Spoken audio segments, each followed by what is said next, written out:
Well, it is my pleasure to introduce Ron Daniels. I had the opportunity just really to meet him a little bit earlier.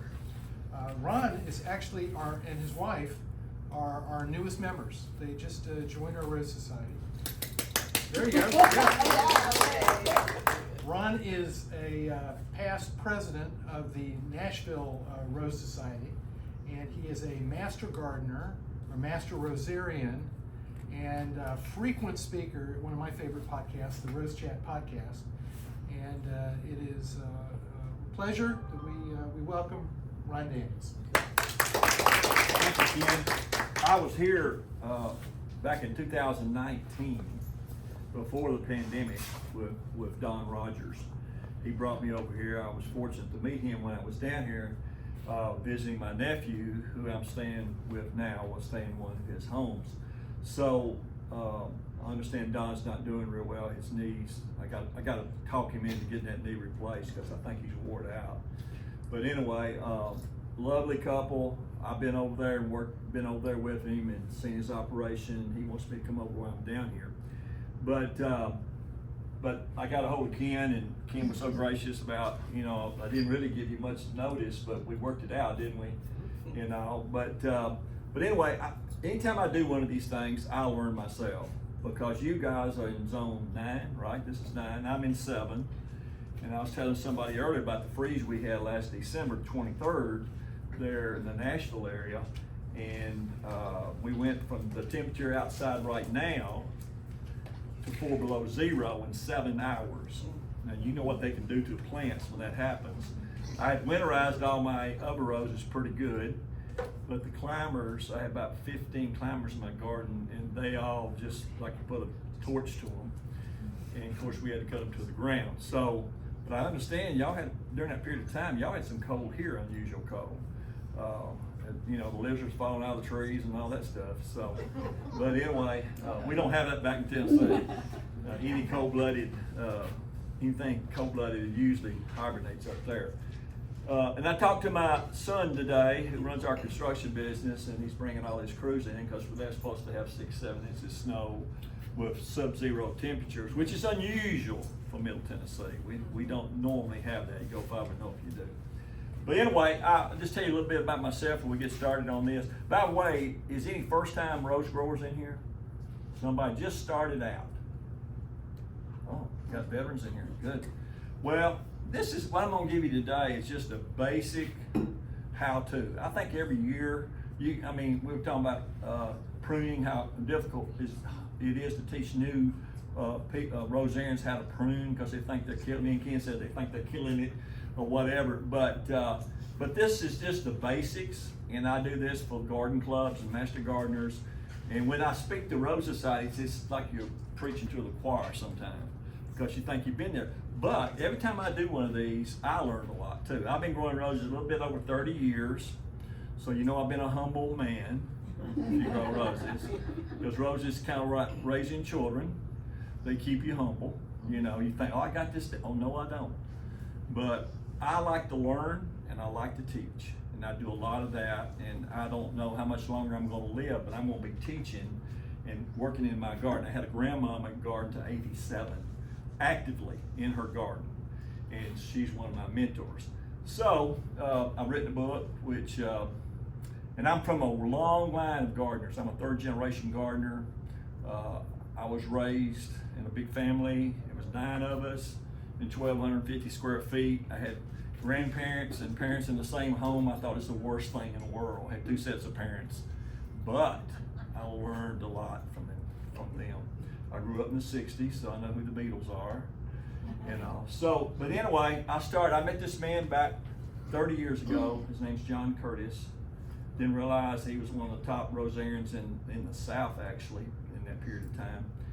And I followed him around like a puppy dog for 3 years, and he taught me a lot of these techniques. And we called him the Rose Farmer because he was into organics before these kids got into organics and stuff. And so, bought 3 roses from, y'all remember Kmart? Yeah. Bought 3 roses from Kmart and then got hooked. And then I met Mr. Curtis, and it went from 3 roses to 350 back to 250. Now I've gotten older, I've got about 160. My wife has left, so I can share this with you. She thinks I have 80. So if she comes back, I have 80. But she's a non-gardener, which is all right. We've been married 56 years. A lot of my buddies been married that long collectively, to several wives. But we married right out of high school, and you did that in the 60s. That although my grandparents thought they think we were stupid. I said, if I wasn't stupid, you wouldn't be here. So, but we married right out of high school. Y'all remember them days, you know, from high school. But anyway, I'm gonna give you the basics here. If you want to wait to the end for questions, that's fine. You guys have grew roses before. I grow a wide variety of roses in my garden. I just don't grow hybrid teas, floribundas, miniatures, mini floras, old garden roses. I have a wide variety in there. So when I have open gardens, and you'll see some of my garden here, but I love to share. I have several. If you buy my book, it talks about mentorship and ministry with flowers. And I guarantee you, everybody in this room have used their flowers in some form of ministry. And that's, you know, why you learn all this stuff and grow these flowers if you don't share them. And that's what I'm all about. And to me, rose people, they're the salt of the earth. I love to be around them. I can walk in this room. Ken met me in the parking lot, and I felt like I was at home. Really? That's something when you can do that. No, not for Ken, but it's something for anybody to make you feel at home. And I'm 800 some miles away, you know, from where I grew up. Hope to be down here. That's one of the reasons why I joined. All right, here's the basics. I want to go over, and you know, a lot of people, you think, well, they know this, but sometimes we don't. Let's see if I can get this. Uh-oh, got to get her on here first. Well, see what got going here. The computer go off back here? No. Nope. You want me to hit return? Yeah, something ain't right. Sorry, guys. Oh, there we go. There we go. All right, this is some of the basics right here in growing roses, and you'd be surprised. I can tell you a story about this, but location and amount of sun. We've had members join the Rose Society, maybe go to one workshop, and they come in after the first spring bloom, they walk in mad as they can be. They have planted their roses on the north side of their house. And they got beautiful bushes, but very few roses. So that's very important. Any variation of east, south, or west, southeast, or whatever, but not northern exposure. It just will not grow. Roses got to have sun. We know that. Y'all have plenty of that down here. And but it's very, very important. 46 hours or more.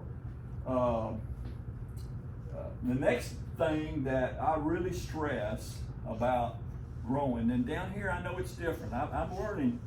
I spoke Thursday to a group, and they kind of educated me for what y'all go through here with the sandy soil and the conditions that you have here. I like to produce my own soil to grow my roses in. You spend a lot of time when you grow, taking care of that plant. So I love raised beds. I'm 6'3", even though I've had both knees replaced. I love a raised bed. I think you can control a lot of things. So I have a product, and you can get products similar to it down here. Me and Donna talked about it. But I like to amend my soil. If you come to my garden in Tennessee, I have no native soil. It's all raised bed soil, and then you keep it healthy.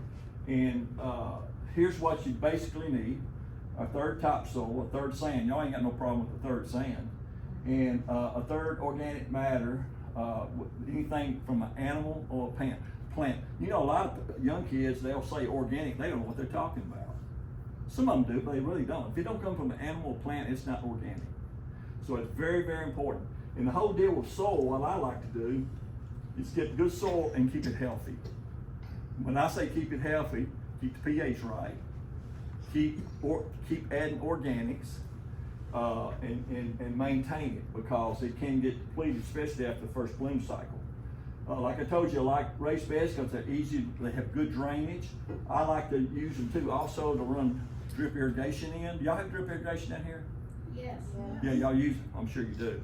I think it's very, very important that you know how much roses need quite a bit of water.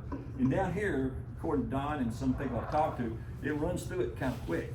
So you have to make sure that you water it properly. So raised bed, soil, sun, and that all sounds simple if you've been growing roses, but you'd be surprised how many people make mistakes in them three areas: location, sun, and soil. And it's just the basic of growing everything, but roses particularly. They've got to have sun, and they need good sandy loam soil. And if you can produce that, I have this Holy Cow Soils is a guy up in Tennessee that's produced a soil amendment that I use and endorse, and I built some public gardens with it and restored some gardens with it. But it's I just think if you're going to spend this much time in Tennessee, we have clay. It's like chewing gum. When it gets wet, I notice down here when it rains, it pretty well soaks in the ground. But at home, it's kind of sticky, so it don't perk. In other words, it don't drain very well. So it's very important to have a good sandy loam so you get just enough drainage so we know our roses don't what? They don't like wet feet, do they? They just don't. They don't. All right. Materials to build borders, you can use your imagination. There's all different kinds of materials that you can use for borders, for raised beds. I have a product that was turned on to me when I built my last garden. It's a composite. It's like plastic, but it looks like wood, and you can bend it. I'll show you some pictures of it in a minute. Of course, you know in landscape design, straight lines. You don't want straight lines, unless you're Frank Lloyd Wright. I mean, he likes straight lines. But in gardening, landscape gardening, it's the eye movement. And we have people up in Tennessee that grow roses and show roses a lot. And you go to their house and they have nice roses, but they don't have a garden. That's the difference. Y'all been in a garden. There's some beautiful gardens out here on this campus. But it's all about eye movement. It's all about eye in landscaping. I'm not a landscape designer, but I've worked with them. I've been around them. I know what they look for. So anything you can do, you want curves like that. You don't want straight lines if you can keep from it. And it's a little more difficult to build anything in a curve in the first place, but unless you're Frank Lloyd Wright, he can just straight this 90 degrees, so pretty good. And then the next thing that roses need a lot of, and I talked about a while ago, is water. When I first started gardening, the hardest thing I had to do, and y'all probably been there too, you got this garden, you work all spring, get it going, get you everything pruned, get it going, and then you get to about May, and it's starting to bloom, you go through the first bloom cycle, and your wife said, let's go to the beach. Well, you know, before I had a drip water system, that was a problem. You see there's two things in life that you see your true friends. That's coming out in 90-degree heat and watering your flowers, or moving. You get ready to move, you find your true friends. I'm telling you, am I right? That's true. I've moved my whole families, and a lot of them passed on now.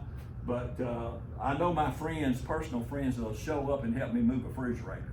You know, so, but anyway, but water's the same thing. It's tough to ask somebody to come take care of a lot of plants that you've got. But if you don't take care of them, you're gonna lose them. So I love drip water systems. And if you live long, well, y'all probably done went through this. I had 2 boys and a girl, and you'll see a picture of the girl here in a minute. She's just been awesome in my gardening ventures. But my 2 boys, they don't get this. They just never have. He said, Dad, we don't understand all the gardening. We just don't understand it. I try to teach them that, but they didn't want to learn. They're athletes, and they're 50 years old now, but they come to my open gardens. They just don't get it. But anyway, water's very important. So they give you gifts on Father's Day and your birthday. You can only get so many ties and all that stuff and shirts. So about 6, 7, 8 years ago, my youngest boy was pretty big. He said, Dad, I got just the thing for you. He gave me a Wi-Fi timer. Anybody got one? You got to get a Wi-Fi timer. When these first came out, they were like $400 or $500. You can buy for $60 now at Lowe's. And you can operate, I'll pass it around just let you look at it, maybe you can read the dark. You can operate right here. I can be in Europe, change my water. If I got Wi-Fi, I can change water. Well, that's true about everything we do, but it's awesome with watering your flowers. I've got them in every pot. I've got them in every basket. I've got them in every rose.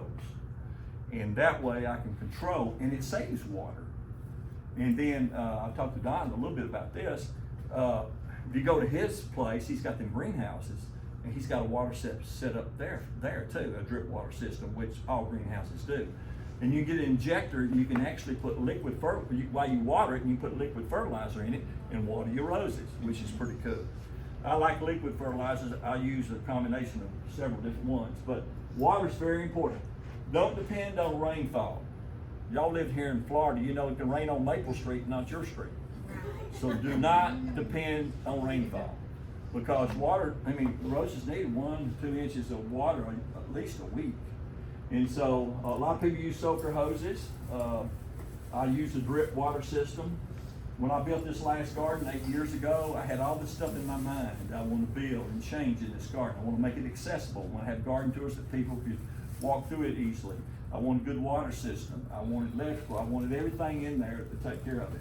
But I kind of water according to temperature. When you get into an up home, because y'all get real hot here in July and August. Y'all don't even meet in July and August, do you? Correct. Is that right? Yes. Yeah. So what I do, when it's July and August, when it's 90s and the humidity's high like it gets down here, I water daily. As it gets in the spring, maybe every 2 days or 3 days or whatever. We've had some years where we had plenty of rain and it had to do a whole lot of watering.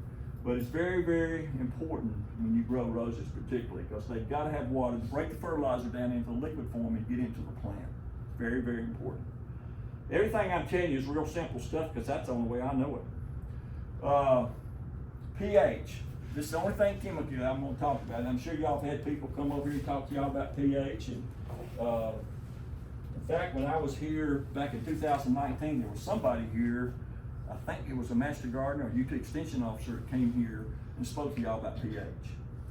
pH is very important with roses. It's the first mistake I ever made with roses. I planted my first garden and planted maybe 20, 30 roses, and they did real good that year, that first growing season. Next year, I went through fertilizer, went through it, and didn't check my pH, and I wasn't having no flowers. So the man that mentored me came over to the house with a little old meter, and he checked it. He said, "Sonny," that's what he called me. Never did call me by my name. He said, "Sonny," that's Mr. Curtis, the guy that mentored me, and he checked them at different places. He said, "Son, you can grow blueberries, but you're not gonna grow roses." I was like at 5.2, and we know roses like about 6.5. But it's the alkaline, acidity and alkaline in the soil. It's very, very important that that's kept right. And the way in Tennessee, the biggest problem we have in Tennessee that it gets too low, because we throw so much organics around our roses up there, and organics, after they break down, they put off a chemical called what? Sulfur. And sulfur brings it down, and lime brings it up. It's very common. This is one of my gifts I got from one of my sons about 18 years ago. Last spring, I was in Kentucky talking to some master gardeners, and I passed it around the room like this, and when I went around and got back to the guy back there in the back, he dropped it. It bounced about 10 times into the hallway and broke it. So now I just pass around the broken one. But one good thing happened. I told my sons about it, and they got me an up-to-date one. A good one. Oh, by the way, about pH. Everybody know how to use a pH meter? No. The soil has to be moist. You can do it in dry soil. Don't ever put your fingers on that metal right there. Like these little pads, there's no little China engineer in there, there's no little batteries in there. You have to activate the electrodes and clean it and put it into the ground at the drip edge of the bush. Leave it there about 3 or 4 minutes to get a proper reading. If it's too low, you add lime, just garden lime or liquid lime. Or if it's too high, you add sulfur. Pretty simple. And usually, if it's way off, like 5.4 or 5, you add about a cup around each thing, because it's slow acting. Don't use long lime, just regular garden lime. You can buy at Lowe's. It comes in a 40-pound bag. It's real inexpensive, but that's a key. pH is a key to growing roses. If it gets too low or too high, in layman's terms, this is what it does. I know I'm getting chemical because I can't get chemical, but it locks the plant up. You say, "Oh, I ain't taking none of that fertilizer. Your pH ain't right. Get your pH right." And that's it. So if you get anything from 6 to 5, you usually have good roses. And sometimes it's 6.6 you will.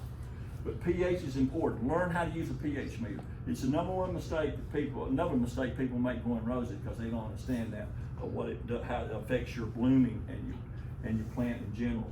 So it's very, very important. Now, you know, all plants have a different level. Like I said somebody, I had a buddy, well, we was talking about the guy down in Mississippi. Somebody help me out here. Jim Mills. Jim. Well, that's what he grows, blueberries.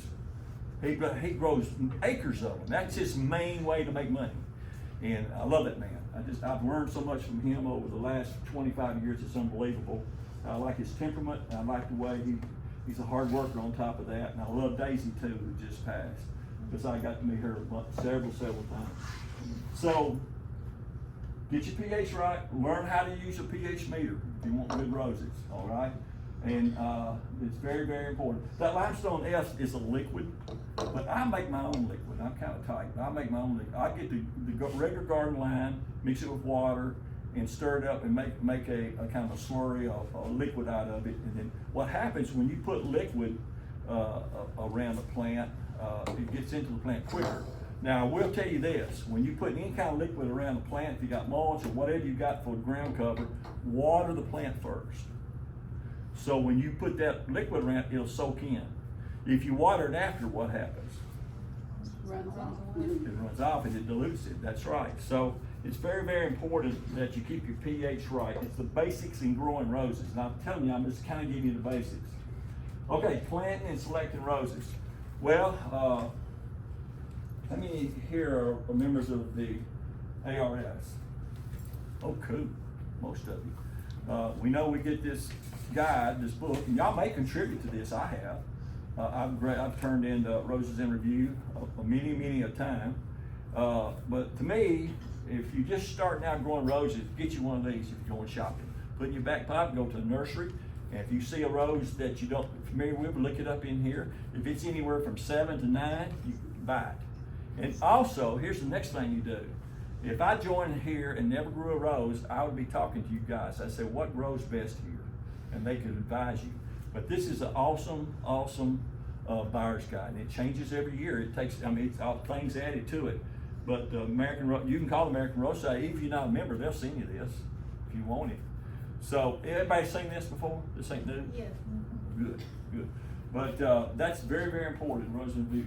Now, roses comes to the market in several different ways. If you go talk to people like Teresa Byington up there where she lives in Indiana, she orders a lot of bare root roses. And bare root roses for beginners is kind of intimidating. It's kind of scary to see something like this. This is a dried up one, so I use this as an example. This is a grafted rose on a rootstock. See that orange? That's where it's grafted. And that, in the wintertime, that's what you want to protect. If that freezes, it kills the plant. But there's a lot of things that's grafted, a lot of fruit. You got to understand roses in the fruit tree family, they are. But everybody seen a bare root before? This ain't new? Okay, good.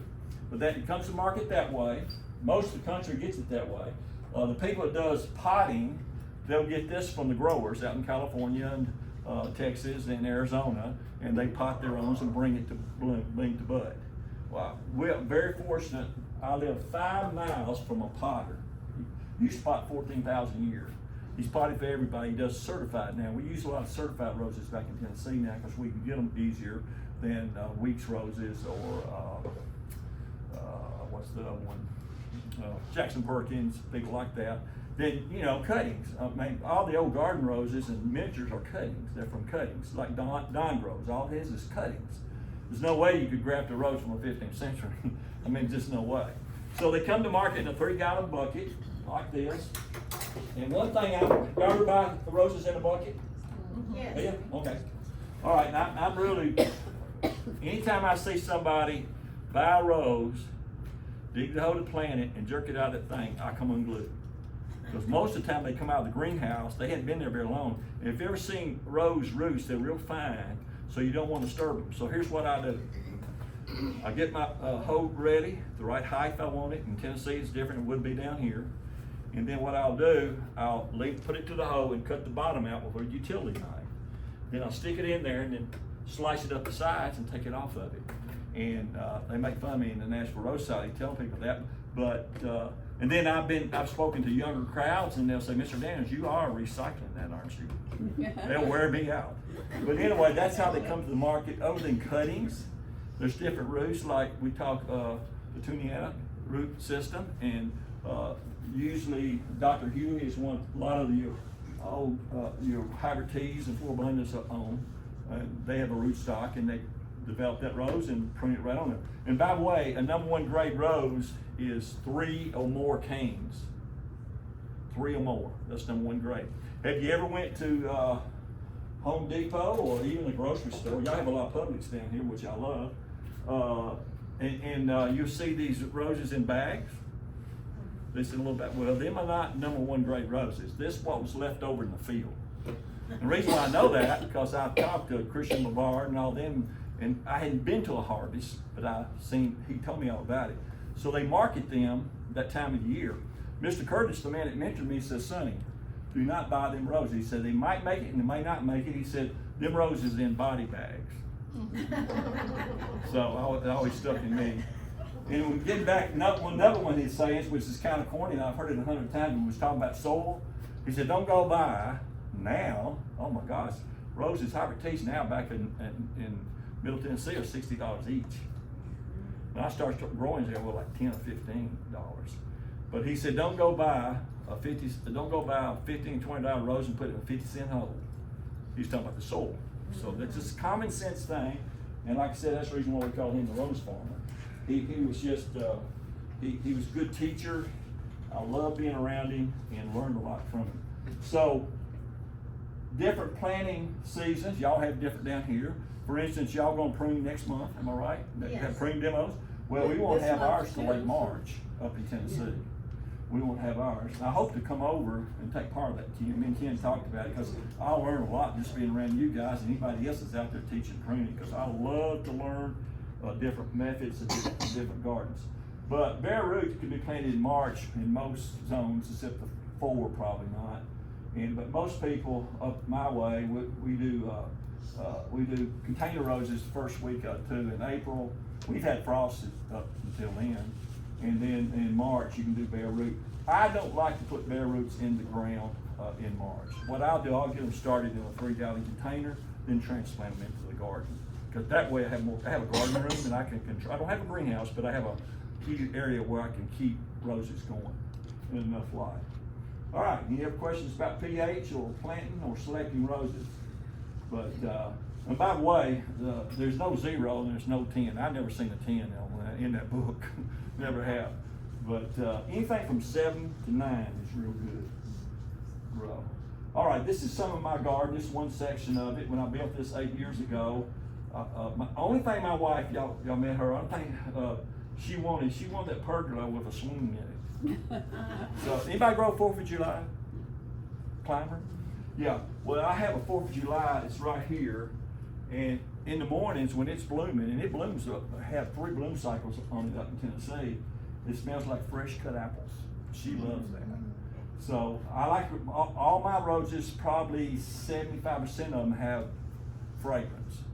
And I had this lady. I was doing this. Has been several years ago, and I was talking about this very thing about roses that smell good. And this lady, after I said, roses really smell good, and she walked up to me after the meeting and said, sir, said cow manure smells. Said roses are fragrant. so I can be called that. But anyway, if you can see this lumber I was telling you about, see them curves? That's what you want to get in your garden. Now I've got 24 to 25 inches of soil in there with drainage under it. So that's a raised bed. I have water features in the garden. You'll see some more in my garden here in a minute. And what I want to tell you, there's 3 different groups, basically 3 different groups of roses. And this is something you got to decide when you start growing roses. What am I going to grow? What have I got time for? Mr. Curtis used to tell me, Sonny, don't grow no more than you can enjoy. He had 650. He was really enjoying it, wasn't he? But he said that. But anyway, you have to decide what you want to grow. You want to do old garden roses, which y'all grow a lot of them down here in heritage roses. and or species roses like the Peggy Martin. That's what that is. That's a found rose found in New Orleans. Or modern roses, anything from 1867 to the present day. 1867 back is Old Garden, which I'll show you right here. This is a rose that I have found restoring gardens in Middle Tennessee, in antebellum homes. I found this rose to be, in all the records, they used this rose right there in these gardens. And a lot of the antebellum homes back in that period of time, they took all the gardening principles from Europe. And so they had what they call a four-square garden, where you had vegetables, herbs, roses, and cut flowers, all in a big area. So the ones I restored, but all my research, I always find Old Blush in there. It was always there. Old Blush was always showed up, but it goes back to 1751. Don sells that over there. You can get a cutting of that. But it's real durable. It blooms well up in Tennessee. Takes the winters well. Has some fragrance. Back in the day, in the antebellum days, they took them rose petals and they made, you ladies know all about this, rose water out of it. And one of the ones I studied, it was the ladies' pass-along thing. My grandmama, she had a huge garden, one of my biggest influences, and she would always say, she'd always have a pass-along plant. We all done it. Say, take this, try, y'all got them on that table over here. So we passed plants around, but that was real big before the Civil War. This right here, antebellum homes around Middle Tennessee, because a lot of the Civil War was fought where I'm from. I mean, there were a lot of battles there. I know it's not popular sometimes to talk about it. That's our history. And but anyway, I've been fortunate to help restore free gardens in antebellum homes. That's another thing I love to do. I love to restore, build new gardens. And y'all all know about gardens, don't you? Here's the first thing I'll tell you about a garden. It's easy to build one. You know what's easy not to do? It's sustain one. Because if something happens to me tonight, my sons will have a construction dumpster backed up to my garden, getting rid of them roses and trying, I'm just telling you, that's the biggest thing I work toward. How we're going to sustain this garden. And I've been fortunate in the Middle Tennessee area to help them set up programs like Belmont College. We've got 2 big gardens there, and that goes back into the 1850s when that was built. So, but this is a good example of an old garden. And y'all know a lot more and a lot better roses, but I just put that one up there because I've seen so much. But that's the characteristics. I mean, that's what you want in every rose. In them old gardens, the roses have got it, and they really do well. And I like the one thing about the Old Blush, it does repeat bloom. I get 3 bloom cycles in my garden off this rose. It does repeat bloom. And all of them, most of them are one-time bloomers. But that one though. All right, here's what everybody wants to grow. Everybody wants to grow this, hybrid teas. I have probably a third of my garden is hybrid teas, but they're high rated. I love Marilyn Monroe. It's a good show rose. This crowd I respect, I know y'all would know. What was Marilyn's real name? Norma Jean Baker. Who said that? Norma. Thank you, Norma Jean Baker. Young people don't know that. They have no idea. But they love her. But they don't know. But you know good and well, roses is all about in marketing. I've talked to Weeks and I've talked to Certified, all in reps. Names mean a lot. But that's a good rose, because I grew it. And a little thorny, but it's a good rose. And then it's Love and Peace, one of the first roses I ever planted. 3 roses, the first rose I ever planted. I planted Mr. Lincoln, these are hybrid teas. A peace rose, and one of my favorite roses, as far as fragrance goes, is Double Delight. You ever smell a Double Delight? Oh my gosh, I love that rose. So that's what everybody wants, a long grafted, just like in that vase over there. That's what they think of a rose, they think of that. But you guys know different, because y'all grow different types of roses, the heritage roses and the old garden roses. But hybrid teas is what everybody likes. And when you go to the show, these are the ones that's on the table, and y'all been around shows, y'all know. I learned early on about shows that don't talk to nobody. They got their game face on. They'll talk to you afterwards. But anyway, I try to have fun. I try to do everything in the Rose Society, and I show a couple times a year. I don't travel to California and fly them out there or nothing like that. And there's people that do, and that's fine. That's fine. But I like hybrid tea because they repeat bloom. In my garden, I get 3.5 bloom cycles off each plant. That's a lot of flowers. And, but I love hybrid teas.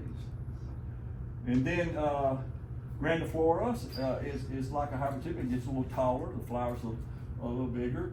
There you go, there's another name, that Weeks come out with, any of y'all ever watched Downton Abbey? Nobody watched Downton Abbey? It was on 5 years on PBS. Yeah, well, Anna Bates, remember Anna Bates? Ken, one of the characters, so they had 4 roses they come out with characters from that PBS series. Every time I watch it, something stupid, crazy happened. I start watching it with girls. But my wife and daughter watched it every time it came on. Grandifloras. Floribundus is a good landscaping rose. Y'all grow floribundus down here, can't you? Some floribundus, yeah. This is one I like, but there's all kinds of floribundus. I love iceberg. Love iceberg. I don't know if y'all grow that one. Mine only comes in white and burgundy and pink. But they're good. They're spread. They repeat bloom. They're excellent. Good fragrance. Good hardy rose to grow in your garden. They don't get real tall. And then polyanthus, y'all grow any of them? Yeah. Okay, good. All right. They don't get this. I love this one. I've got some in a container, in 2 containers, and they do real well. They don't get real big, so they're good to put up on your patio or wherever. The little bit smaller flowers. By the way, this guy took his picture, Gene Meyer. He's a member of our society. He would love you guys because he's our old garden heritage rose guy back in Nashville. He has about over 200 heritage and old garden roses. So when we do, he does workshop just on them. He would fit in here with y'all, unbelievable. Gene Meyer. He knows him and Don are real good friends. So, but that's a good little rose to there again. See, that's 1888. Marie Pavey. That's a great rose to grow. Repeat bloomer, does real well. Shrub roses. I fell in love with this some years ago. Y'all grow this rose? I grown it, it's great. Who said that? You did? Oh, it's unbelievable. I probably give away from cuttings 50 or 60 of these new members at the Nashville Rose Society. They look like hybrid teas and or floribundus. I mean, they're blooming machines. I don't spray mine back in Tennessee, and I have 4 of them maybe. And if you go to one of my YouTube videos, we talk about this rose and everything. So it's awesome. It's a modern shrub called Whiteness. A guy named Buck didn't get the credit for it when he hybridized some great roses. He did. Y'all grow Carefree Beauty? Yes. That's another good one. But this one, I love to get new people started on this rose, and then they can build from there. Because let me tell you something about roses. Y'all know this already. If you don't have success, you're not going to continue the hobby.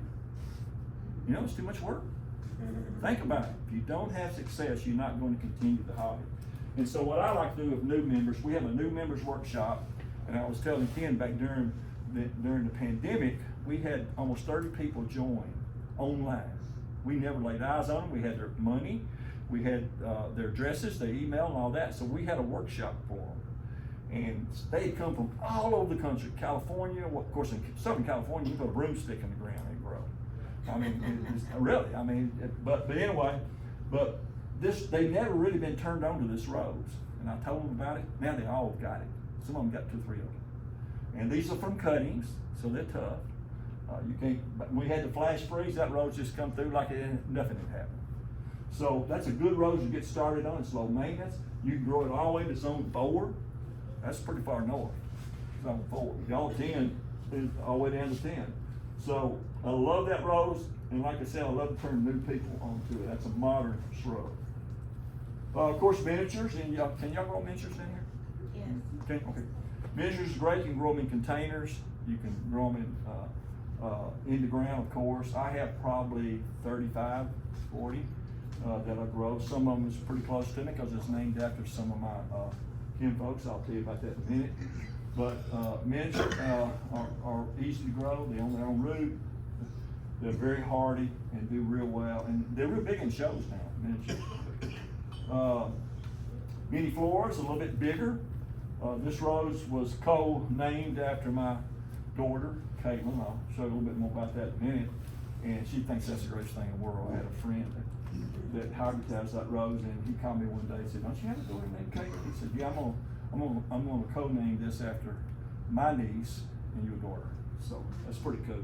She thinks that's great. She got 2 of them in her garden. She tells everybody it's named after her. But that's pretty cool. But anyway, mini flowers, a little bit bigger plants, a little bit bigger flowers, and they're great in shows too. And then climbers are not really climbers. They're trainers. You have to train them. They're not vines. They have to grow up on pergolas or buildings or whatever. But these are a few of mine in my garden from some years ago. Now these roses all up in here. I have to keep them off the window. This is pretty high. This is 8, 9, 10 foot high. But if you look back here in the back, see all the trellis? I put that on the wall, attached to the wall, and I leave it about 2 inches away from the wall so you get good air circulation. But it works real good there. I love color up high when you come into a garden. Look up. And a lot of old garden roses like that. I mean, they grow so tall and massive, it's unbelievable. This is one of the top. Anybody here grow this rose? This miniature rose? It's one of the. You have? Okay. It's one of the top climbing minis out there, Gina Joy. That rose is so durable. I moved that from my old garden. All the flowers you're gonna see here in my garden, I moved from a 19-year-old garden. My rose buddies in the National Rose Society thought I was an idiot. So what are you moving them for? Well, a lot of it was out of commerce. And then one good thing, when I moved them, it was some work to get them moved and potted, moved over there. But the next season, I had a mature garden where you wouldn't have if you bought a new plant. So this rose over here is my wife's favorite, America. It's kind of a cool orange. She loves that one. And so I try anything I can do to plant the garden that she likes, I'll do it because, like I said, she's a non-gardener. But them 2 roses I love. Ron, what is your trellises made out of? Mine are pressure treated wood. And I had them cut. They're like 2 by 2s or whatever, and I took and screwed them right into the wall. And they've been up there 8 years. I never had one come down. And then I use a plastic coated wire to tie them off like this, to tie them off, and loosely, of course.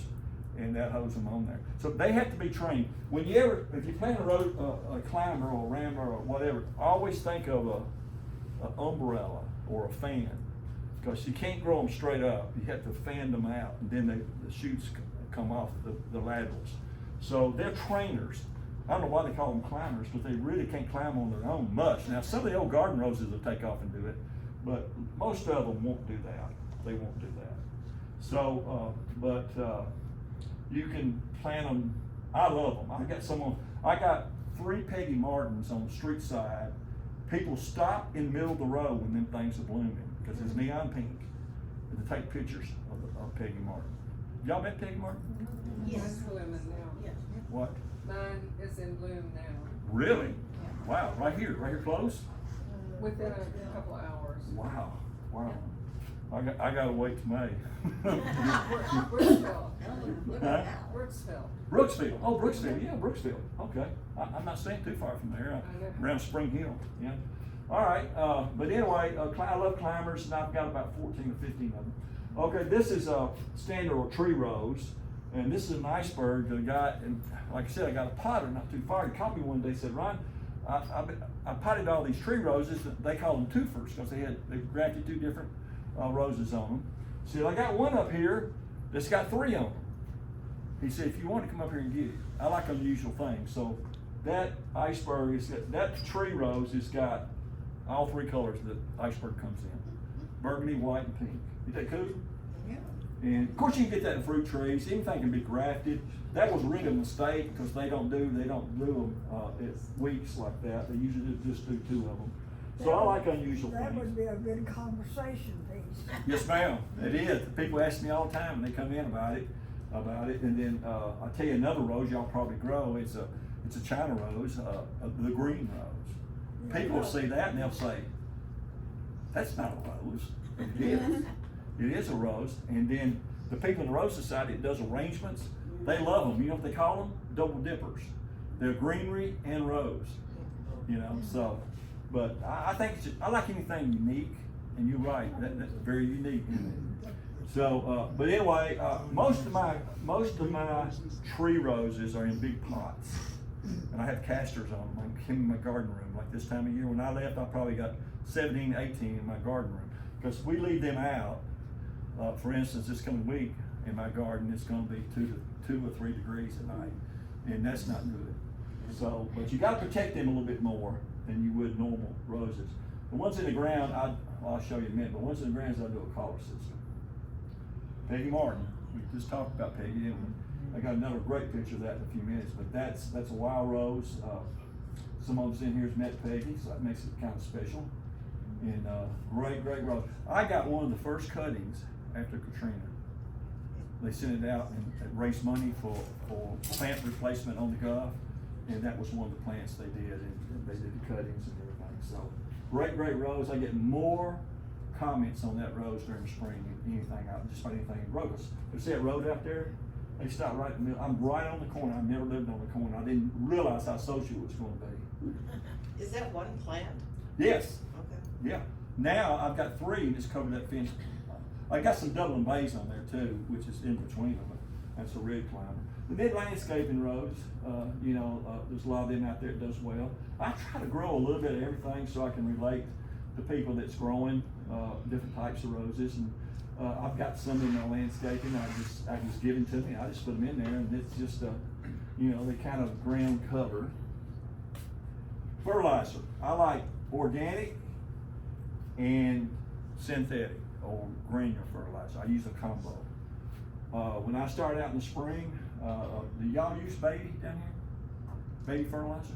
Yeah, Mr. Beatty comes to a lot of the conventions. What? He'll come to the Oh, conventions. well, Clayton's passed on. Has he? It's been Yes, a ma'am. while. About 2 or 3 years ago.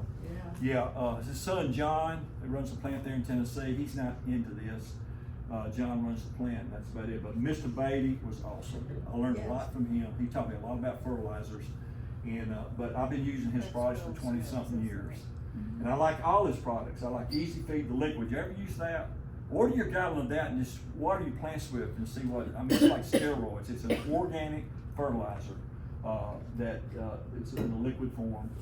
And like we talked about a while ago, don't water before you put the liquid around it, not after. If you don't water before, it'll run away from the plant, which we talked about. So I love liquid. I love liquid, especially when we get the real hot months. Like you guys got it, July and August is terrible here, but the same thing back home, the months still here. And so when we get into that drag where you garden the liquid, this is like us getting a shot in the arm. It just gets right into the plant immediately. So I like organics, and I like a time release like Osmocote or something like that. And I'm using a combo. I put 2 to 3 cups of Beatty's Meals Mix, which is an organic powder, and then I like put about a cup of the granule around it, and then check my pH, make sure it's right, put lime if it's needed, water it in good, and that's for I do that each bloom cycle, but I cut back a little bit on the, it's in my book, the formula that I use. Now let me get you wrong, don't get me wrong, every rosarian fertilizes a little bit different to get that perfect rose. And I've learned that, but anything I'm telling you, this is how I've done it for 30 years. That don't mean it can't be done better, it can be done better. And I've seen it, and everybody's got, especially people with show roses, they have a whole different schedule than I do. I like a good garden. I don't grow roses for necessarily for show. I grow them just to have nice roses and garden and share them. Diseases, y'all have a lot of black spot down here? Yeah. You do? Well, that's the number one. And here's my whole deal about diseases. My whole deal about diseases is to be preventive about everything I do. The man that taught me, Mr. Curtis, he said, and this is kind of a corny saying too, but it makes a lot of sense. Keep your beds hospital clean. Make it where good air circulation. It's a fungal disease. It's very common. My whole goal in my garden is to keep black spot at about 3 or 4%. And that sounds not possible, but I do it. But I use a lot of preventatives. The only thing I spray on mostly on my hybrids, I use the fungicide, Bannermax, Honor Guard. Some of them they don't make no more, but that I only have to spray every 15 days. That keeps me from getting black spot. If I get black spot, there's another product. I very seldom use this. I use a product called Manzanate, and that will knock it out. But you need to clean them up because it will spread. Black spot will. That's the number one fungal problem you have over the mildew problem. Some of our members cannot use these synthetics, so I investigated a product called Orbicide. It's a organic, fungicide you can use, but you gotta spray it pretty often and be careful in the heat. It'd probably be rough down here to use that product because they're natural oils, it would burn your plants. But up north we can use it. Insects, I heard y'all say you have, y'all don't have Japanese beetles, do you? Yes. Well, I'm definitely gonna move here. Up north, No, I'm talking about here. Wisconsin. Some certain times. In of Wisconsin you year. do, yeah, oh yeah, but not down here. No, we don't Oh have my Japanese gosh. beetles. We battled these for 6 weeks. We have brown beetles. Yeah, them, yeah. Come But, night. but Japanese beetles, spider mites, is a thing that when it's real hot, and I use no chemical, I use water to get them off, and keep it, have a little sprayer, got a little sprays underneath the leaves, and it takes them off. Thrips, y'all have chili thrips, right? Chili thrips, Yeah. and now we got a new thrip. We I heard don't you talking- have I heard a you new talking about name, it. yeah. Yeah, I heard you talking about it. Well, we deal with that. I use a product called Conserve. What I do, I miss the buds right before they open. Then you don't, what happens when you got thrips? When that bud, especially light colored flowers, and they like them, they open up, what they do, they have that little brown streak around them. And you don't want that. So my whole deal is preventive, If I don't have a problem, I ain't got to solve a problem. So anything you can do, and if you keep your plants healthy and keep their, what we learned the last 30 50 years about immune systems, we learned a lot, didn't we? With the virus and all. So the same thing with plants. It's very, very important. So, this is the part that discourages people. But if you're gonna have good roses, you've got to maintain the diseases and insects because they're the queen of flowers. But yeah, we're in different zones here, and we have different types of problems. But black spot's the most common, I would say, and mildew too. I had a mildew problem about a year ago, 2 years ago, and actually got the problem from a greenhouse. I bought 10 new plants, put them out there, and it'll spread overnight. It's just unbelievable. And so I called one of my buddies. I was getting ready to be on a PBS show and had my open garden and I had these 10. And he said, take them up, put them in a pot, put them in ICU. He said, go to the nursery, your buddy, and get 9 more, 10 more, and plant them for your open garden. So this is like 4 weeks before we had it. But it's just, you gotta watch. Sometimes you'll buy a disease and bring it home from the nursery. So you need to buy from reliable people. And, Walmart is not one of them. I mean, they don't take care of their plants. There's no way. And anywhere you find plants. All right, I can do a whole thing on this. I've got a whole program just on pruning because it's one of the hardest things. I was telling Ken, it's one of the hardest things to teach new rose pruning. They think they're killing it. I've done pruning demos and women be crying. I mean, it's just unbelievable. So, pruning is very important. Let me tell you something else. We all gardeners, right? Keep your tetanus shots up. I get a tetanus shot every 3 years, not every 10 years, every 3 years. Anybody ever seen tetanus? It isn't pretty. So make sure your doctor, you just tell them, heck, you can go to Publix and get a tetanus shot. Ain't no big deal. But I get one every 3 years, and that's what my doctor recommends me because I've been growing roses 30-something years, and I don't care how good gloves you wear, you can still get stuff. And then number one, even if you're not messing, if you're putting your hands in the soil, what's the soil got in it? Bacteria. Bacteria, right? Yeah. So that's where if you got a little cut, you could get, if your immune system, you could, so keep your tetanus shots up. But basically what you got in Tennessee, you do it here too. Next month y'all doing it, you got spring pruning.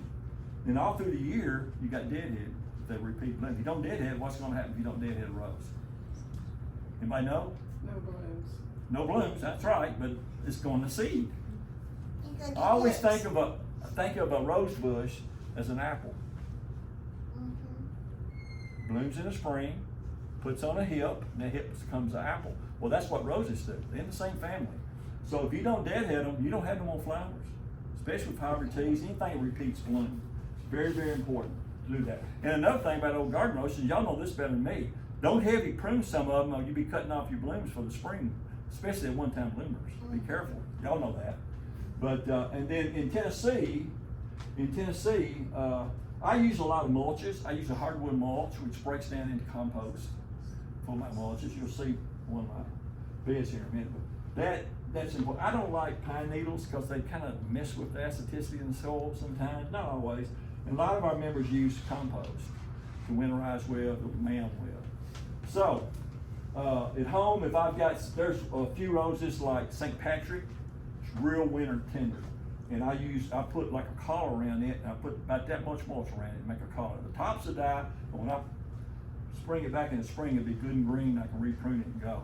You know in your garden which ones are winter scented, especially in our zone 7. But anyway, so I've got PowerPoints on all 3 of them items, so we're not going into it today.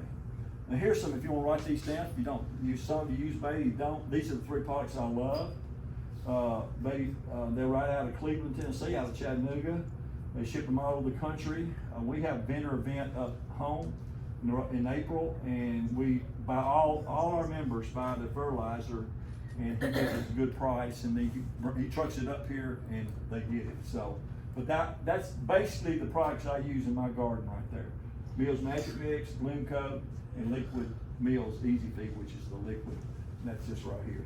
Get you a half a gallon and try that, I guarantee you. Make sure you shake it good when you mix it. 1 tablespoon per gallon of water, and you can grow it. Well, I have a lady that grows vegetables with them. Y'all see the vegetables. It's unbelievable. So, that's some of the products. I'll just go through these real quick. Did some of y'all say you use that? Maybe? I've used it. You used it. Great product. Love the babies. And this is the soil I use back home. Now there's other products down here. Don can tell you where to get you a good raised bed mix. So y'all may already know that. But these are the 2 products I use. This is all the organics. This is the garden soil. 2 to 1. That's a raised bed mix. If you go to the plant there in Middle Tennessee, you go to the bin where they blend it. It's got my name on it. They call it the Ron Daniels mix. Because I started with that years ago when the product started. All right, I love this picture. I love this picture. Especially when we're doing prune demos. We have a rose study garden. We meet at Cheekwood Botanical Gardens. To tell you what Cheekwood is, they were food brokers back in the 1920s and 30s. They came up with the Maxwell House coffee brand. So they had a house and gardens about 80 to 100 acres. Well, now it's a botanical garden, opened up in 1960. Well, about in 2015, we didn't have a rose garden there, and I can understand why we didn't. So I went to the powers to be at Cheekwood, and they gave us 2 plots this size and said, okay, y'all can, this was the ugliest place. In Foster Hollies, they've already took them down. Ugliest place in Botanical Gardens, they gave us 2 places, and then I got vendors to donate things. We built this thing with no money. And we have 80-something roses. We have 2 beds just like this. But I love this picture. This is April the 7th, 2016. Look what looked like on October the 2nd of the same year. And if you think the people that we were doing the demo, they said, well, y'all killed them. It's over. We didn't kill them, did we? And that's what happens. That's Carefree Beauty on the corner there. But here's what happened. It was real funny. This is a dead area for Cheekwood. All of a sudden, they're building a beer garden. They have the band out there every weekend, and you ought to see it now.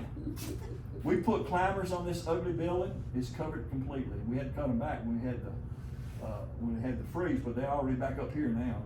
And we put new dome up there, which is pretty aggressive. And but anyway, we planted a bunch of climbers at each corner and the middle and all that. But that's became the place to be. It's been a great learning tool for us. We take people out there and show them how to prune, how to plant, how to do everything. It's a changing garden because it's a study garden. And but it's increased our membership probably 30-40%. Because people join, and we meet right there. We meet right there. Our meetings on Sunday afternoons, just like you guys. We meet right there. We walk right out here. We allow around an hour and 45 minutes at the end of each meeting. If you want to learn how to read a pH meter, we take you out there. You want to learn how to plant, we take you out there. You want to know how to prune, we take you out there and show you how. So it's increased our, I've been wanting it for 20 years and it finally happened, but it's really, really been a positive thing for both people. Now they have events out there. They have Cut Your Own Bouquet in the fall. What we sponsor with them, and people come out there, and they have members that join there with Cheekwood. But it's great. People they have over 450,000 people come through every year through that place. All right, these are some of the pictures. My daughter, who's a very creative person, she took some of these pictures. You may have seen these some years ago. They was in American Rose Society magazine, and that's Carefree Beauty. Here's a little bit of Florida for you. We've got this is me and Arctic's idea. We've got a orange tree growing in a pot. Now it's that big. It takes 5 men to move it because they have to take it to the greenhouse in the winter. But they set it out there every spring, and then the roses around it. Isn't that cool? And when they are blooming, they're in competition with the roses as far as fragrance. Y'all know what rose blossoms smell like. So that's pretty cool. And my daughter took, that was in the American Rose Society magazine because they did a story on that garden. And Rose Rosette, y'all said y'all don't have any, so we don't have to talk about that because that's kind of the ugly part of growing roses. By the way, that's not Knockout's fault. In our part of the country, we planted too many knockouts. In Wisconsin, who said it was from Wisconsin? You.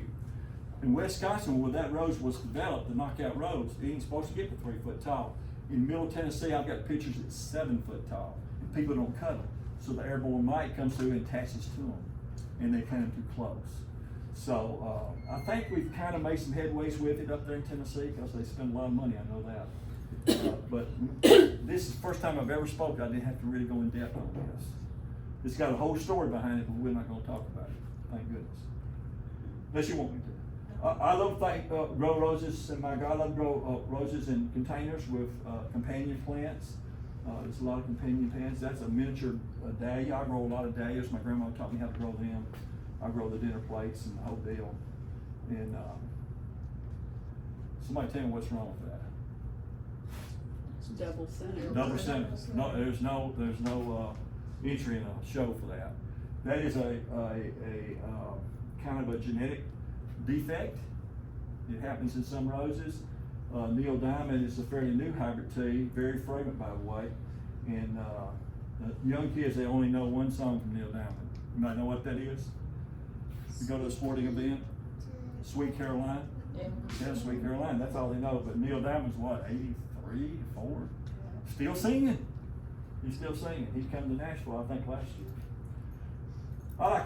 I've been looking for this street for 30 years. I finally found it. But it's down on Mobile Bay. If you've never been there, to Fairhope area. It's one of my other happy places to go. They have 350 roses on the bay there. And I got to meet the rose people down there. But this is in Magnolia Springs, Alabama. They filmed 3 movies. I hadn't got the other picture. I think I took it off of this.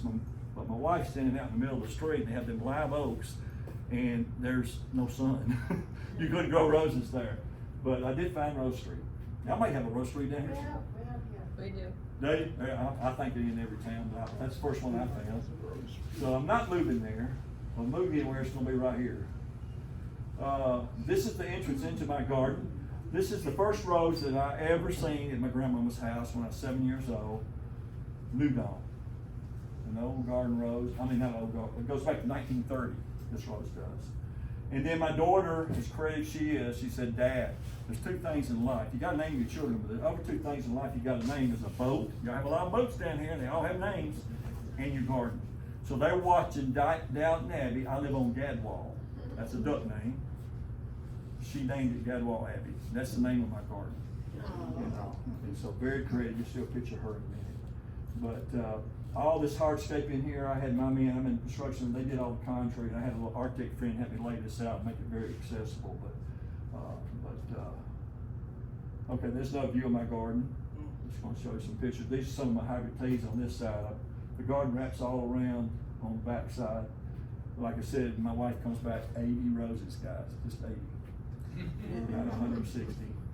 But this is just a real sociable place, and I have a lot of people come to it, and I've enjoyed this garden more than any garden I've ever had.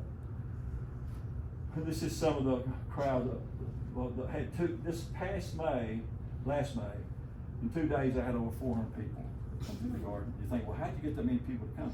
Well, I've spoken for the last 10, 13, or 14 years.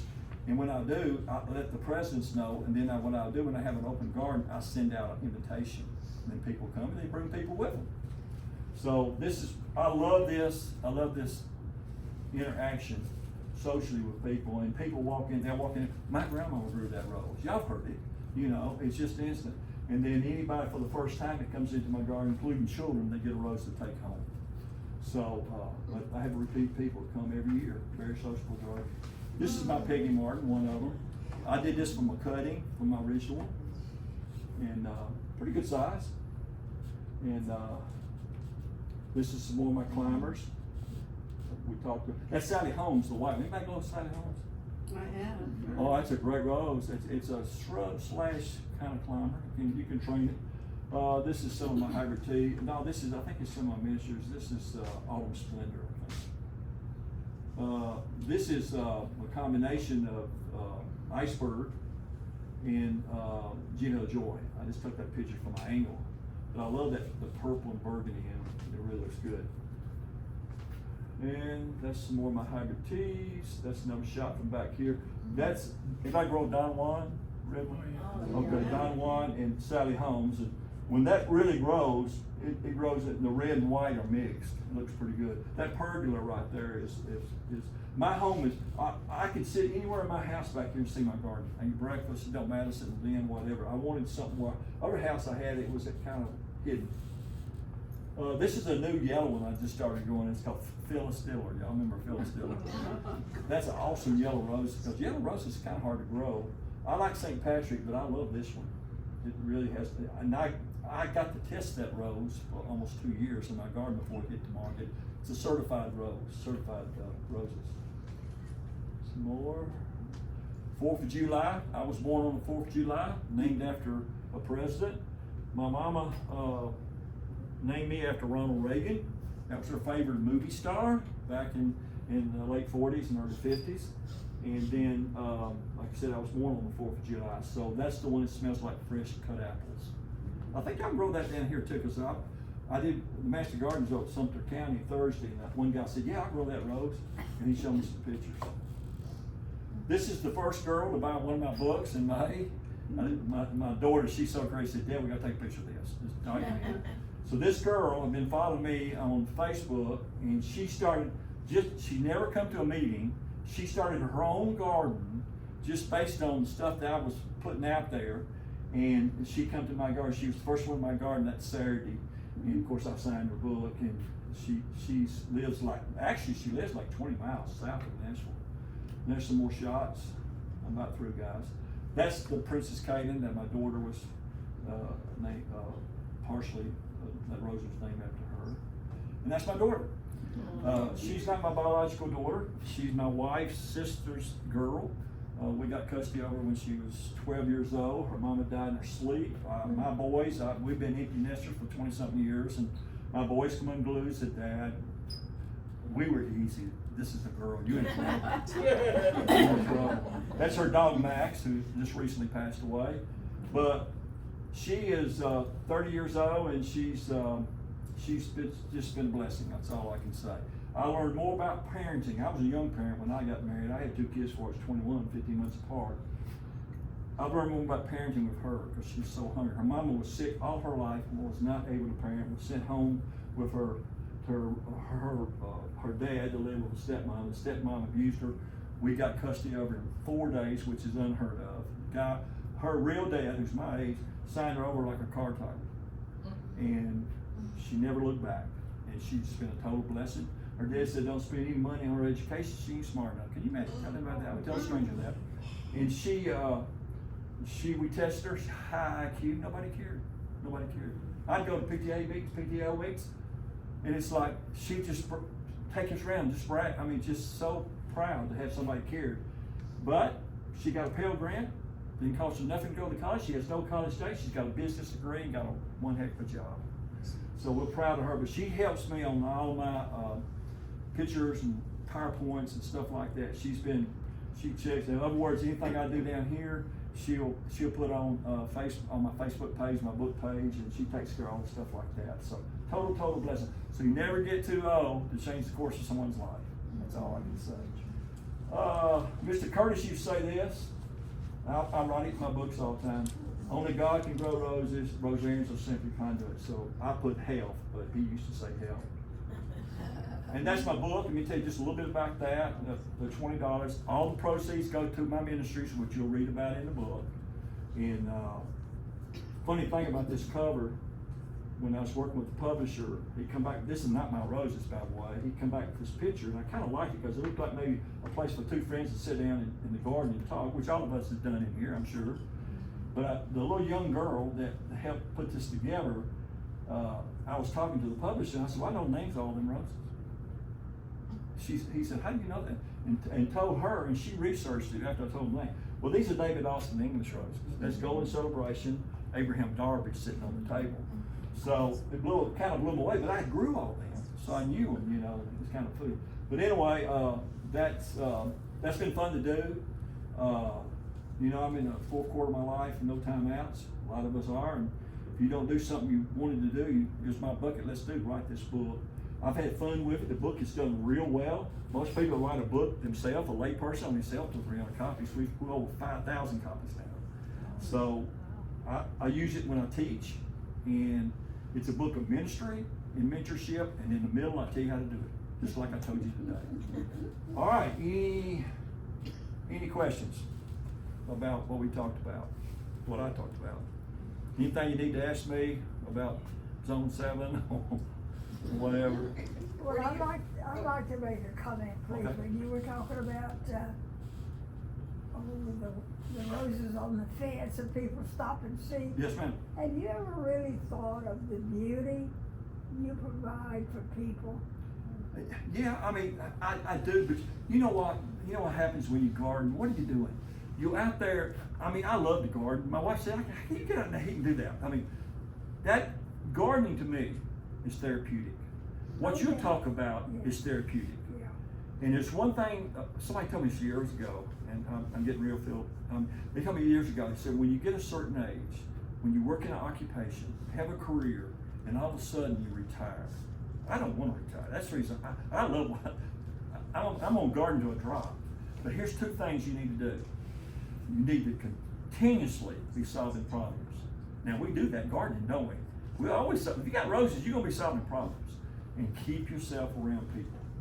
We feed off of people. And that's exactly what you just said. Then people come into my garden. I have people walk by. I live in it's about 80, 90 homes where I live, and they all walk around there. When they stop and talk, and we talk about different things, it's amazing. And they'll give me a story. Some of them in my book, they'll give me a story about, you know, my grandmama grew this rose, and it has a story behind it. And they tear up a lot of them about it, remembering them. But you're right, the interaction, when you grow something like that, and you know roses attract people. I mean, it's the queen of flowers. People, they just come from, listen to this. I talked about it a little bit in my book. I've had people pull in my driveway, now listen to me, with terminally ill people, got a week to live, maybe less, and pull into my driveway, wheel them in a wheelchair in that garden. And this wasn't an open garden. They just going down the road. So we've been passing by here for 2 or 3 years. And my mom's been sick over here in the nursing home, and she's got only a little while to live, and she wants to come in that garden because she rode her with her daughter through there. I've had people come in there from just out of the blue, just pull in there with different things. I try to keep my garden open. My wife gets a little upset about it. She'll say, you know, you don't know them. I said, honey, if they're here to see my garden, they're not here to shoot me or Yes. rob me. That's where the beauty comes in. That's right it. there. Very good point. Very good point. And I'm glad you brought that out. And let me tell you, my book, I talk about that. Have a reason, a purpose, Mr. Curtis, of growing this flowers. Have a purpose for it. And that's the reason why I started these ministries. You know what I learned from the pandemic? I learned 2 new ministries I never even thought about. You know, them nurses, they were working a long time in them hospitals. So I had this friend call me and said, Ron, could you give her some flowers and take them to the nurses? I said, well, I can't go in the hospital. So just drop them off at the emergency room. And I did that for like 2 months. And I got emails from nurses that thank you. I've been working 16-hour shifts, and that really meant a lot. So that way, you have to have a purpose for growing, and have a purpose of what type of rose you grow. That's important. Have a meaning to it. I love history. I love the look. These old garden roses they have stories of what? Oh, yeah. You know, Napoleon's wife. I mean, it's amazing how she put that garden together in Paris. I mean, you know, she had his soldiers rustle roses all over Europe and bring them in there. So there's a lot of stories in behind roses, which you could do a whole new PowerPoint or another book if you wanted to. If I had another one in me. But you're right about that, the ministry and the therapeutic. That's usually why I named it Rose. I fought the publisher over that. They said, that don't sound like it'd be a how-to book. I said, I don't want no how-to book. I want roses, how they're therapeutic, rose therapy. That's But what we we're do. talking about the nurses, that could be the only time they ever get a. You want to hear one more story about that? No, y'all getting tired of hearing from me. About 15 years ago, I went into the bank. When I go in the bank, I have a female banker, a lady, she's just awesome. And I gave all the tellers a rose every time I go. In a little vase and just put it. Down the corner, this girl was standing. She was like an intern or something. She's about 30 years old. I gave her one. I went back in the office, looked through the glass. The girl was crying. Oh Lord, she's called her boyfriend. He's coming to whip me. It's all over. So I went over and asked her. I said, honey, what's wrong with you? She said, did I upset you in any way or offend you in any way? I said, oh, Mr. No. Said, I'm 30 years old. Nobody's ever gave me a rose. See, right there, right there. So that's the effect. The cause and effect. I could write another book just on the cause and effect, because there's few things in life. I learned it in business. You can give somebody a logo T-shirt. You advertise it. Oh, that's the greatest thing in the world. I'm gonna sleep in it. I'm gonna jog in it. I mean, you see what I'm saying? You give somebody a rose. You know what you get instantly? A smile. A smile. And how many things? There's other things you can do with that. You could give me an apple pie and I'll smile. but what I'm trying to say is, it don't matter what you do. And I talk about it in my book. It don't matter what you do. Everybody in here's got different gifts, and it may be cooking. It may be an encourager. It may be roses. It may be flowers. I watched my dad and my grandparents do this continuously. My dad had a huge vegetable garden, and I'd go with him as a little kid, and he'd take vegetables, and he shared his garden with all over the neighborhood, all over the place. So I think you can use anything, any gift that you have to, and I've spoken to some church groups and stuff just on gifts. I used to be real, I felt guilty about gardening. I was so selfish about it and everything. I ran to this guy and said, Ron, God gifted you with that. You use it wisely, and you use it. And everybody's got different gifts that they can use to encourage people and raise. I give roses a lot of times. People, I get called from our church. They talk about, they'll say, listen, this so-and-so just lost her job. And I'll take them some roses. Or have the girls take them some roses. Or we have a widows ministry in our church that I started 20-something years ago. Our church has got so big now, it's on request, because we're 9,000 members and we used to be 200. And we give a widow a bouquet of roses on their birthdays. And I call it Flowers for the Chosen. It's in my book. Flowers for the Chosen. So have a purpose. It's a lot easier to go out in that garden and work that garden when you know you're going to be blessing somebody in the end. Either with your garden or what you produce. And I grow a lot of cut flowers too. I grow a lot of dahlias and hydrangeas. My dad was great at hydrangeas, and I've got, I grow one called Endless Summer. It's just developed by Rose Habitizer. It blooms 3 times. It's unbelievable.